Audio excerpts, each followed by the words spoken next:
Vihreä tulevaisuus tuo mukanaan uusia osaamistarpeita.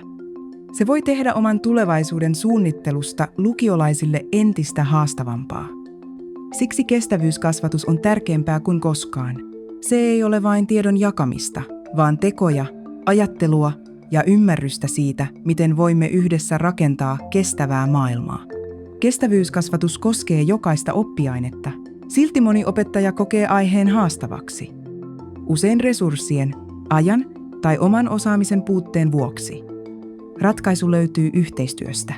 Kun koulu ja työelämä kohtaavat, syntyy uusia näkökulmia ekologiseen, sosiaaliseen ja taloudelliseen kestävyyteen. Ja sinä, opettaja, olet tässä avainasemassa. Tutustu kestävyyskasvatuksen materiaaleihimme ja inspiroidu tuomaan kestävä kehitys osaksi opetustasi.